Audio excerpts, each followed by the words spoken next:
नमस्कार विद्यार्थी मित्रांनो. काल सांगितल्याप्रमाणे आपला कालचा सेतू अभ्यासाचा भाग संपलेला आहे.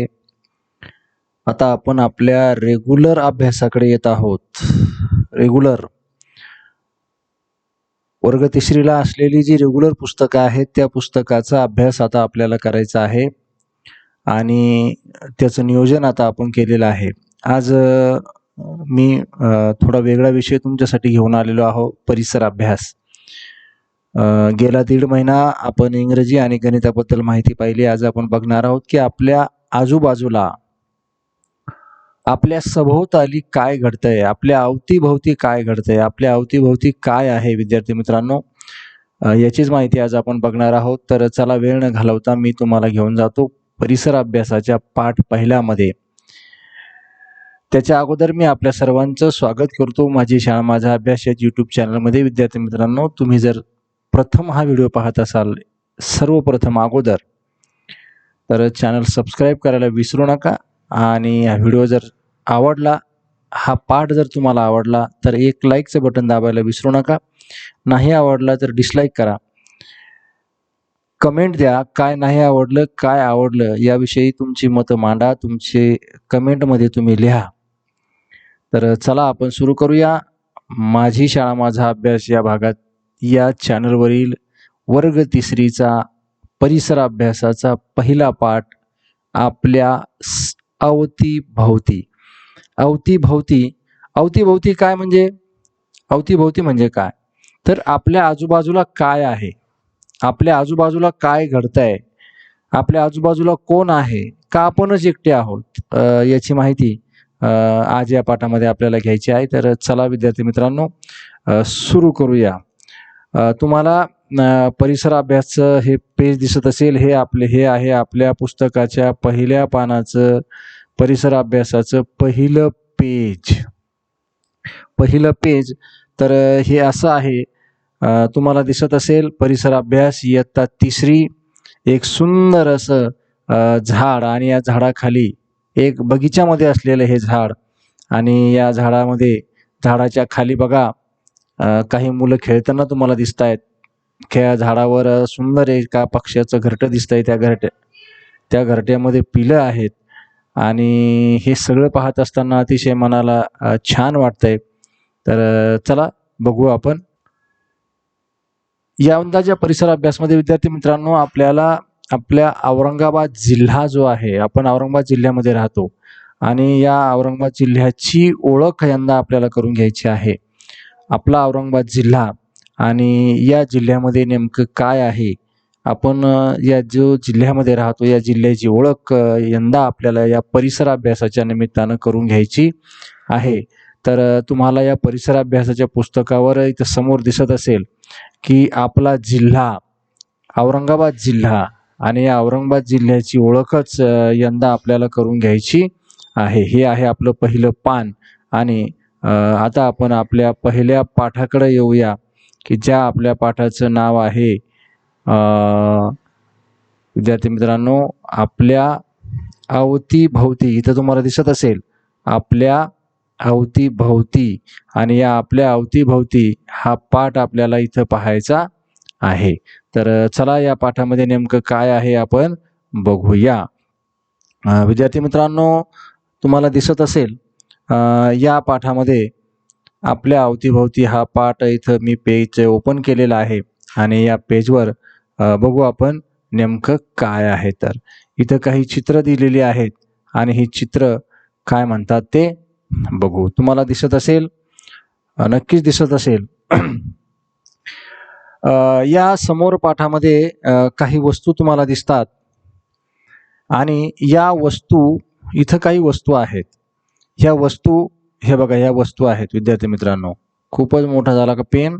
वाव, एकदम भारी. हां, याला मी थोडं लाल करतो, लाल. ओके, केलं लाल. बघा, इथं काही वस्तू तुम्हाला दिसत आहेत. ज्या वस्तू तुम्हाला नक्कीच ओळखता येतील त्या कोणत्या पदार्थापासून बनलेल्या आहेत, हे पदार्थ कोठे सापडतात, या वस्तूंचे उपयोग सांगा. काही वस्तू तुम्हाला इथे दिसतील विद्यार्थी मित्रांनो. ही आहे आपल्या सर्वांची आवडती बॅट, हा आहे माठ, कप, आणि हे हे आहे दोऱ्याचं रीळ. ह्या वस्तू कशापासून बनलेल्या आहेत सांगता येईल का तुम्हाला कोणाला? ह्या ज्या वस्तू आपल्या समोर दिसतात, ह्या ज्या वस्तू तुम्ही पाहिल्या, ह्या वस्तू कशापासून बनतात सांगता येईल तुम्हाला कोणाला? बॅट कशापासून बनते? लाकडापासून बनते. दोरा रीळ कशापासून बनते? कापसापासून बनते. माठ हा मातीपासून बनतो. आणखी कप कशापासून बनतो? कप सुद्धा मातीपासूनच बनतो. ह्या आणखी दुसऱ्या काही वस्तू आहेत. हे बघा, हे आहे केळी, आवळा आणि हे आहे मक्याचं कणीस. केळी, आवळा या वस्तू सुद्धा तुम्हाला ओळखता येतील. त्या कुठे मिळतात आपल्याला? त्या वस्तू आपल्याला मिळतात शेतामध्ये. आणि ह्या वस्तूचा आपण खाण्यासाठी वापर करतो, अन्न म्हणून आपण याचा वापर करतो. ह्या ज्या वस्तू या कुठे मिळतात? बॅट आपल्याला जर बनवायची असेल तर आपल्याला झाडाच्या लाकडापासून बॅट बनवावी लागते.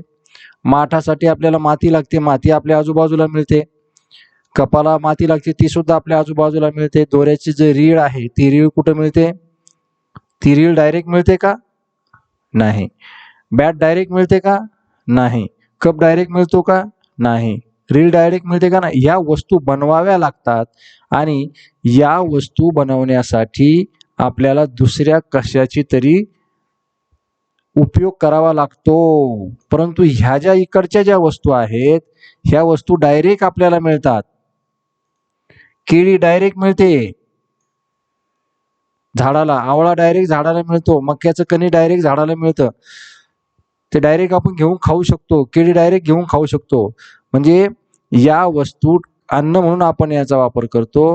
परंतु या वस्तू आपल्याला दैनंदिन वापरासाठी वापरता येतात. कशासाठी वापरता येतात?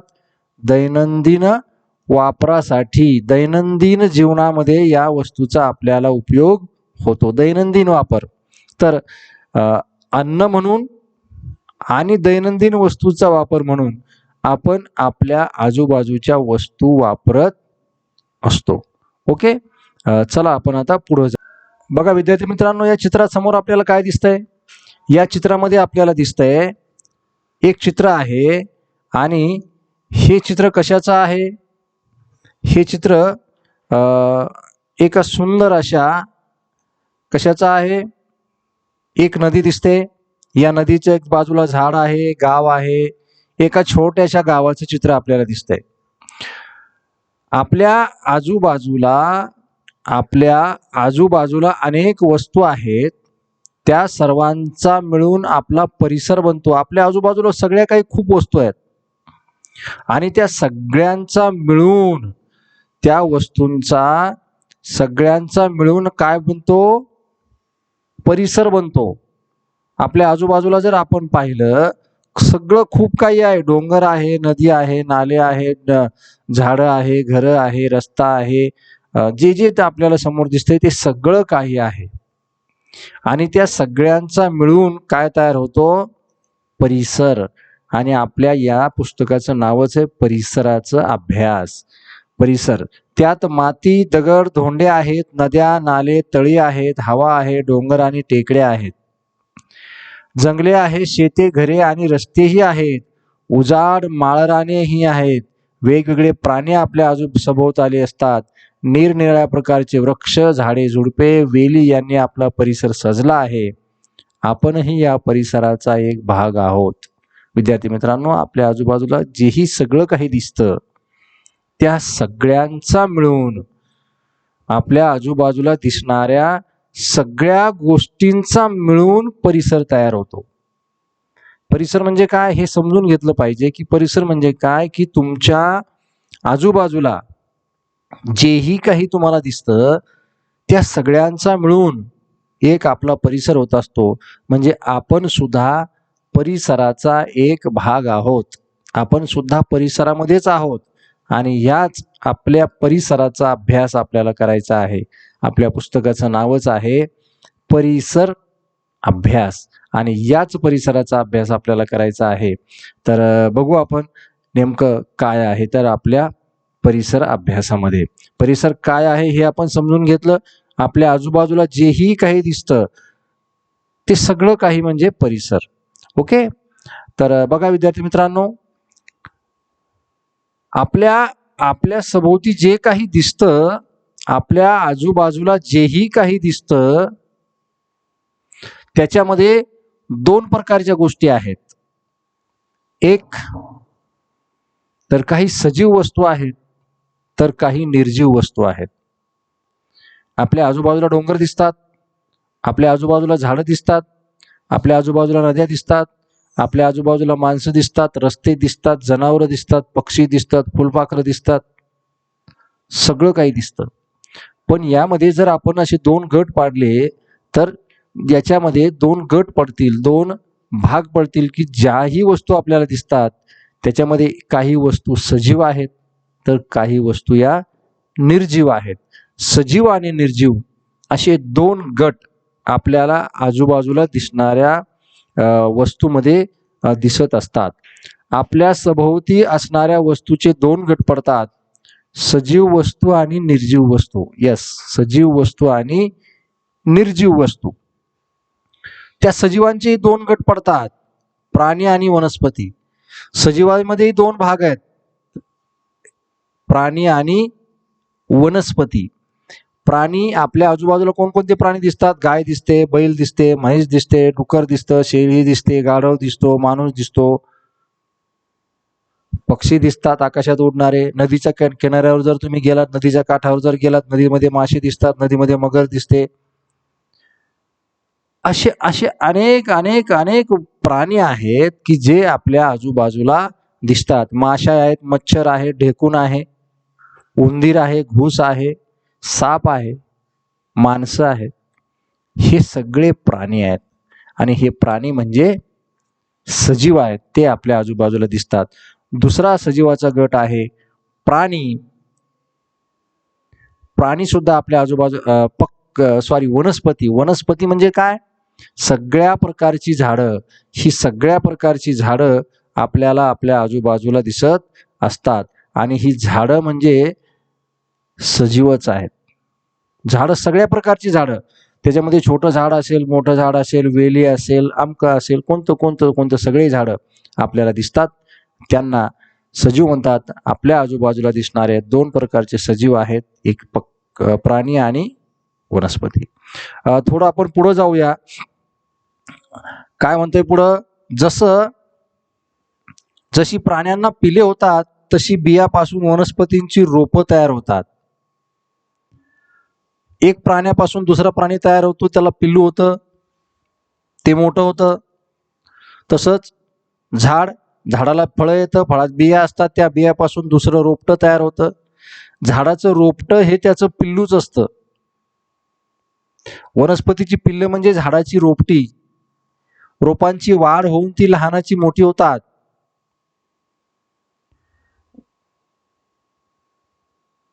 आपल्या प्राण्यांच्या पिलाची वाढ होते, ते पिलाचे लहानचे मोठे होतात. वनस्पती हालचाल सुद्धा करतात.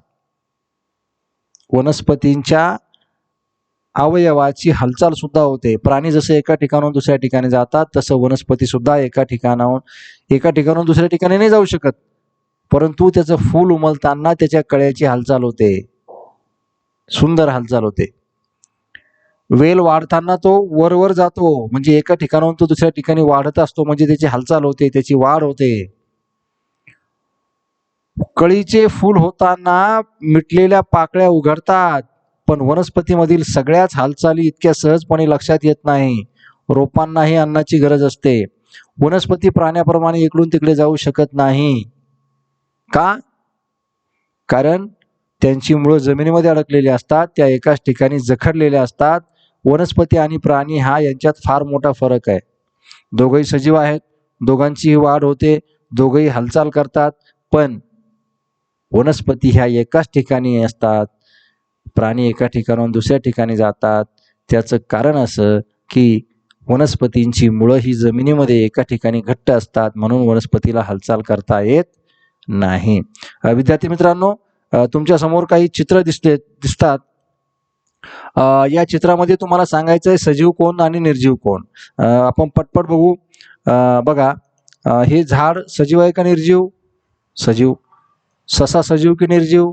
सजीव. बेडूक सजीव की निर्जीव? सजीव. सिलेंडर सजीव की निर्जीव? निर्जीव. का? कारण सिलेंडरची वाढ होत नाही. सिलेंडर एका ठिकाणाहून दुसऱ्या ठिकाणी जात नाही. जातं की गॅसच्या स्टेशनवर आपल्या घरात येतं ना, म्हणून ते सजीव आहे का? नाही. त्याला कोणीतरी आणतं. हे पाण्याचा ग्लास निर्जीव. हे गुलाबाचं झाड सजीव. कढई निर्जीव. नारळाचं झाड सजीव. ओके. थोडंसं डोकं आपण चालू की आगगाडीचे इंजिन इकडून तिकडे ये जा करत असते, मग ते सजीव आहे की निर्जीव आहे? आगगाडीचं इंजिन, आगगाडी जालन्याहून औरंगाबादला येते, औरंगाबादहून नागपूरला जाते, नागपूरहून दिल्लीला जाते. मग आपण म्हणतो की बा सजीव हालचाल करतात. मग सजीव हालचाल करतात, मग ते एका ठिकाणाहून दुसऱ्या ठिकाणी जातात. मग रेल्वेचं विमान, रेल्वेचं इंजिन सुद्धा एका ठिकाणून दुसऱ्या ठिकाणी येतं, मग त्याला सजीव म्हणायचं का? नाही. ते स्वतःहून येतं का? नाही. त्याला ड्रायव्हर घेऊन येतो. टेबल आपण एका घरातून दुसऱ्या घरात नेतो, म्हणजे तो सजीव झाला का? नाही झाला. तो टेबल आपण नेला नाही तर आपोआप जाईल का? रेल्वेचं इंजिन जालन्याला सोडून दिलं आणि त्याला सांगितलं जा तू दिल्लीला, आपोआप जाईल का? नाही. त्याला कुणाला तरी घेऊन जावं लागेल, म्हणून ते सजीव नाही. पक्षी एका ठिकाणून दुसऱ्या ठिकाणी उडत उडत जातात. झाड लहानचं मोठं होतं, बाळ एका ठिकाणून रस्त्याच्या पलीकडे जातं, खेळायला जातं, ते सजीव आहे. विमान, आगगाडी, गाडी, सायकल, रेल्वे, जहाज हे सजीव नाहीत. ते जरी एका ठिकाणाहून दुसऱ्या ठिकाणी जात असतील, परंतु ते स्वतःहून जात नाही. त्यांच्यात जीव नाही. त्यांची वाढ होत नाही, त्यांची हालचाल होत नाही, त्यांना अन्न लागत नाही. येस. तर अशा प्रकारे सजीव आणि निर्जीव याच्यातला फरक आपण ओळखला पाहिजे की सजीवांची वाढ होते, सजीवाला खायला अन्न लागतं म्हणून त्यांची वाढ होते. ते एका ठिकाणाहून दुसऱ्या ठिकाणी जातात. झाडांची सुद्धा हालचाल होते, परंतु झाडं मुळं असल्यामुळे ते एका ठिकाणून दुसऱ्या ठिकाणी जात नाही. सजीवाला हवा लागते, श्वासोश्वास घेतात. विमानाला हवा लागते का? सजीवाचं नाक दाबलं तर सजीव मरून जातो. झाडाला सुद्धा हवा लागते, झाडाला पाणी लागतं. झाड जर तुम्ही एखाद्या बंद काचेच्या बरणीत जर झाड ठेवलं ते मरून जाईल, कारण त्याला हवा लागणार नाही. तर अशा प्रकारे विद्यार्थी मित्रांनो लक्षात ठेवा, सजीव आणि निर्जीव याच्यामधला फरक कसा ओळखायचा ते. ओके. सजीव झाडाच्या लाकडापासून खुर्ची तयार केली की मग ती सजीव आहे की निर्जीव? तुम्ही म्हणाल सर झाडाची सजीव झाड आहे त्याची आपण खुर्ची तयार केली, मग ती सजीव की निर्जीव? झाड तर सजीव आहे, ते तोडलं निर्जीव झालं. त्याची खुर्ची करा, टेबल करा, काही करा, ते सजीव होऊ शकत नाही. ओके. विद्यार्थी मित्रांनो, प्राणी आणि हवा परिसराचे घटक आहेत.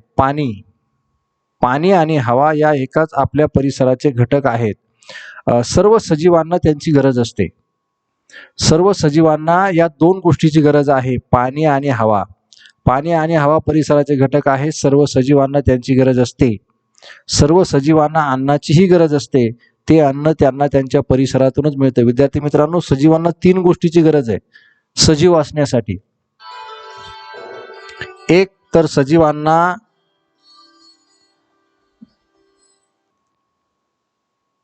आपण पाहत होतो की सजीवांना 3 गोष्टीची गरज असते, अन्न, हवा आणि पाणी.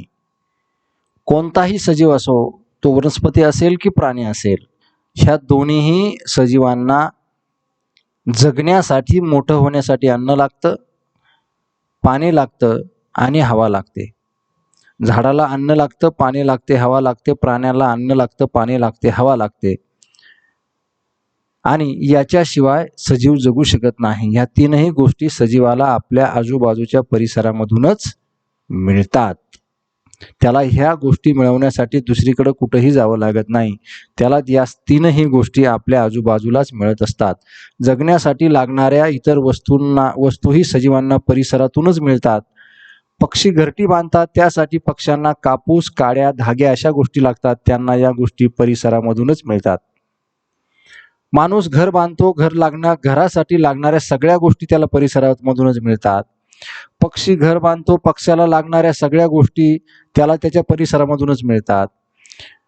जेवढेही सजीव आहेत त्या सर्व सजीवाला त्यांना जगण्यासाठी ज्या गोष्टी लागतात त्या सगळ्या गोष्टी त्याला आपल्या आजूबाजूच्या परिसरामधूनच मिळत असतात. त्यातूनच त्यांची वाढ होते, त्यातूनच त्यांचा विकास होतो, त्यातूनच त्यांना जीवन मिळतं.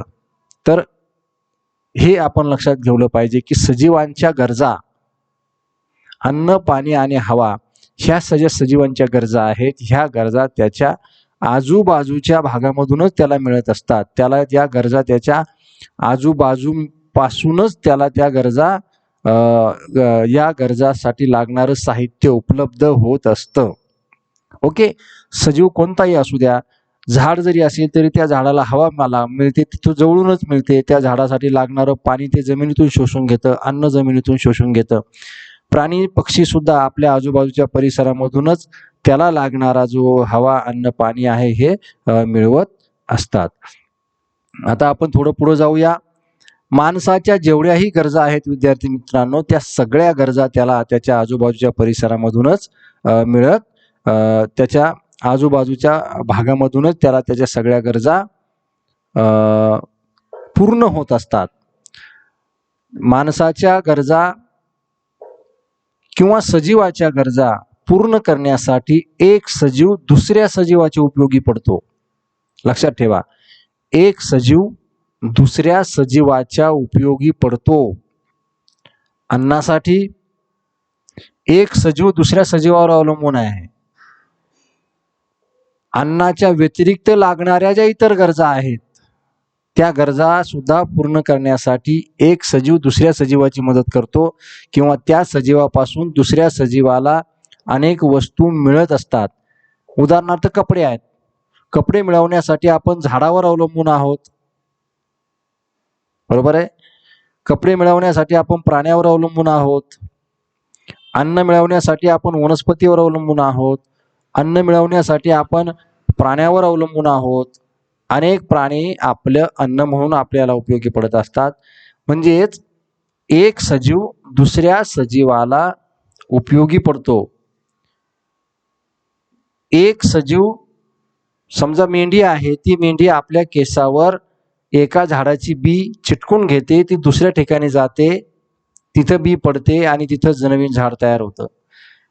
म्हणजे पक्षी झाडाच्या बिया खातात, फळं खातात, त्या बिया त्याच्या पोटात जातात आणि दुसऱ्या ठिकाणी जाऊन त्याच्या विष्ठेवाटे त्या बिया पडतात, तिथं नवीन झाड तयार होतं. म्हणजेच काय, एक सजीव दुसऱ्या सजीवाला मदत करतो.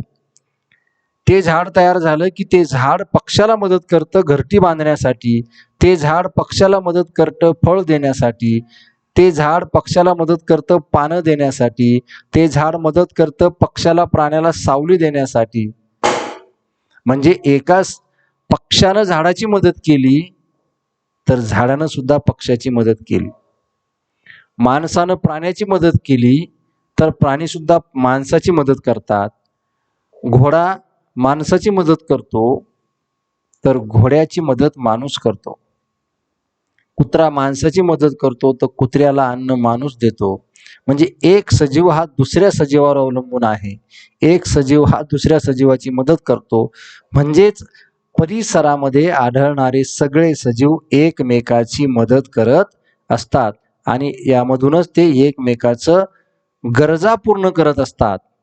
आपण काय शिकलो थोडक्यात बघू. आपल्या परिसरात अनेक वस्तू आहेत, काही सजीव आहेत, काही निर्जीव आहेत. यस, सजीव स्वतःहून हालचाल करतात. लक्षात ठेवा, सजीवांना अन्नाची गरज असते, त्यांना अन्न खाऊन त्यांची वाढ होते. हे बघा, अतिशय महत्त्वाचा भाग आहे. सजीवाची वाढ होण्यासाठी त्यांना काय लागतं? त्यांना अन्न लागतं. आणि एका सजीवापासून दुसऱ्या सजीवासारखे सजीव तयार होतात. त्यांच्यापासून त्यांच्यासारखे सजीव तयार होतात. माणसापासून माणसासारखा सजीव तयार होईल, लिंबाच्या झाडापासून लिंबाचं झाड तयार होईल, शेळीपासून शेळी तयार होईल, बकरीपासून बकरी तयार होईल, सिंहापासून सिंह तयार होईल, माशापासून मासा तयार होईल, मच्छरापासून मच्छर तयार होईल, कुत्र्यापासून कुत्रा तयार होईल. सजीवांच्या सर्व गरजा परिसरातूनच पूर्ण होतात. आत्ताच आपण सांगितलं, त्या गरजा पूर्ण करण्यासाठी एक सजीव दुसऱ्या सजीवाची मदत करतो. निर्जीव वस्तूमध्येही सजीवामुळे बदल घडून येतात. एखादा मोठा दगड आहे, त्याला जर दुसऱ्या सजीवानं फोडलं तर त्याच्यामध्ये बदल होईल. म्हणजे निर्जीव वस्तू सुद्धा सजीवामुळे त्याच्यामध्ये बदल घडतात. परिसरातील सर्व घटक एकमेकावर अवलंबून आहेत. मी तुम्हाला सांगितलं ना, एक सजीव दुसऱ्यावर अवलंबून आहे, एक सजीव दुसऱ्याची मदत करतो. हे नेहमी लक्षात ठेवा. परिसरातून मिळणाऱ्या वस्तूमुळेच सजीवांच्या सर्व गरजा भागतात. आताच आपण बोललो, अशा वस्तू वाया जाऊ देऊ नये. परिसराची हानी आपण होऊ नये याची काळजी आपण घेतली पाहिजे. विद्यार्थी मित्रांनो, या पाठावरचा स्वाध्याय आपण उद्याच्या भागामध्ये बघू. आजच्या भागामध्ये नक्कीच तुम्हाला आपल्या आजूबाजूला आढळणाऱ्या सजीवाबद्दल थोडक्यात माहिती मिळाली असेल. आपल्या आजूबाजूला काय आहे, आता वर्षभर आपण आपल्या परिसराची माहिती बघणार आहोत. तर विद्यार्थी मित्रांनो, आजच्यासाठी आपण इथंच थांबूया. भेटू पुन्हा एका नव्या उद्या या भागाच्या प्रश्नोत्तराच्या पाठामध्ये. तर बघत राहा माझी शाळा माझा अभ्यास. आपली स्वतःची काळजी घ्या आणि आवडलं असेल तर लाईक करायला विसरू नका. नसेल आवडलं तर बिलकुल बिंदास डिसलाईक करा, काही प्रॉब्लेम नाही. चला तर भेटू उद्या नक्कीच एका नव्या भागामध्ये. तोपर्यंत बाय बाय.